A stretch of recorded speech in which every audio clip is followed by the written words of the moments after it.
It tested the faith of a country.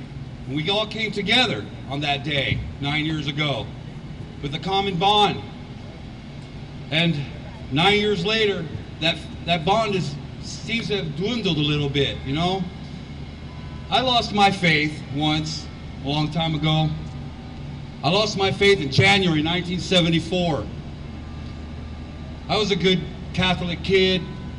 My family was good Catholics. We went to church. My mom brought orphans home. We lived in South America for years. My dad was in the Air Force. And my mom would bring orphans home from this orphanage in Panama. And they would stay with us. And, you know, we grew up with compassion and caring about people. And I moved to the U.S. after being gone for 7 years. We lived overseas. We moved to Wichita, Kansas. Wichita, Kansas. I'm like, it's cold. There's snow. It sucks. The wind's blowing. Why does anybody live here? Who wants to be here? I couldn't figure it out. I was going to Southeast High. I was doing the good student thing, getting straight A's and taking my classes the way I was supposed to. And one day I was coming home in January 1974. It was a Friday. I remember it well. I had just finished taking all my tests for the 9 weeks period. And I had aced everything, got a 4.0. I was smoking along, doing real good. I come walking up Edgemore Street. I can't believe I remember the name of it. But I come walking up Edgemore. I got across the street from my house. And I looked down, and one of them little pamphlets that you find, you know, the Watchtower pamphlets that says you need God and has a little story in it, was on the ground. I picked it up and I started reading it. I said, wow, this is real nice, but I don't need God right now. I'm doing pretty good. I got my straight A's, I got my health.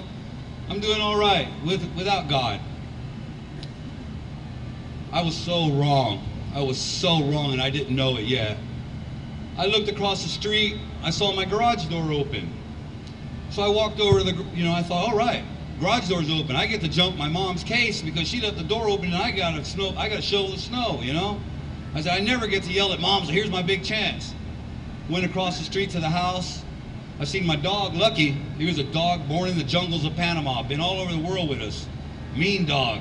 Sitting in the yard, wagging his tail. I said, hey, Lucky, patted him on the head. Thought, what are you doing outside? He was never outside. He was from the jungles and there was snow on the ground. So, I knew kind of something was wrong. Nothing was right at that moment. I opened up the front door to my house and walked into my house. And I saw my mom's purse thrown out on the stove. And I thought, wow, that's not right. And I yelled out, is anybody home? And one of my brothers that was still alive, Danny, he yells out, Charlie, come quick. Mom and Dad are playing a big trick on us. I walked back I ran to the bedroom and I found my mom. I found my dad, tortured, murdered, beaten to death. Instantly, I lost my faith. I hated God. I hated the world. To me, there was no God. Right at that moment, all that I had learned, all my religion, all my Catholicism, everything I had been taught went right out the door, gone forever. For 35 years, I felt that way. Like some of you probably feel like you've lost your faith. Something's happened to you and you just don't care anymore. That's why you're walking the streets. That's why you're living out there. I was there. That happened to me. Instantly, it felt like somebody had ripped my chest wide open and pulled my heart right out of my chest.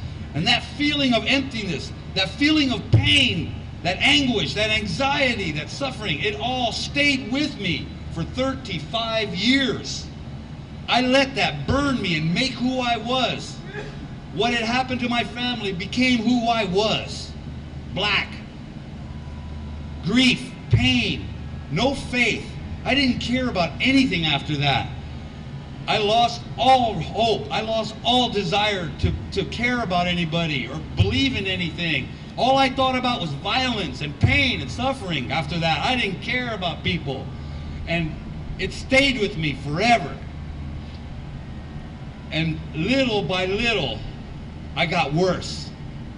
I went through all the motions, nobody could tell me why my family was killed. Nobody told me about BTK. Nobody told me about any of this. I was a virgin to all of this. and stayed that way for almost 20 years. I knew nothing about BTK. I ran from nothing. I was running from what I thought was a hit squad that had killed my family because my dad was worked overseas in the military for the OSI, was the Office of Special Investigations. So I thought that that's what had happened, that a hit squad had come from South America and tortured my family and killed them. Were looking for me. So I ran the streets. I didn't have a house. I didn't have an address. I didn't have a car. I must have had 300 cars and never one in my name. Never a license plate in my name. I didn't have a home. I didn't have bills. You couldn't find me. My friends couldn't find me. For 20 years I lived that way.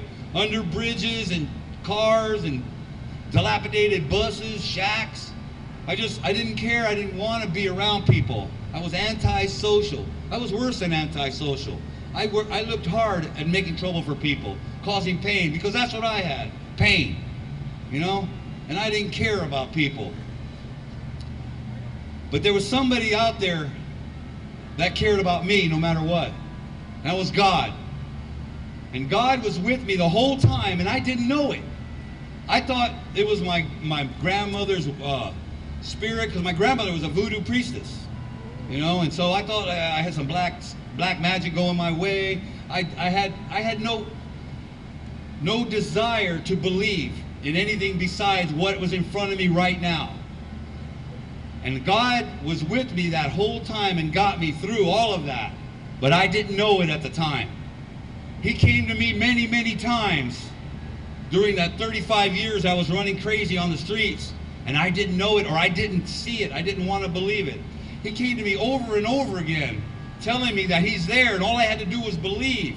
All I had to do was ask for his help and pray, and I would receive, and I didn't believe it. I thought it was a joke.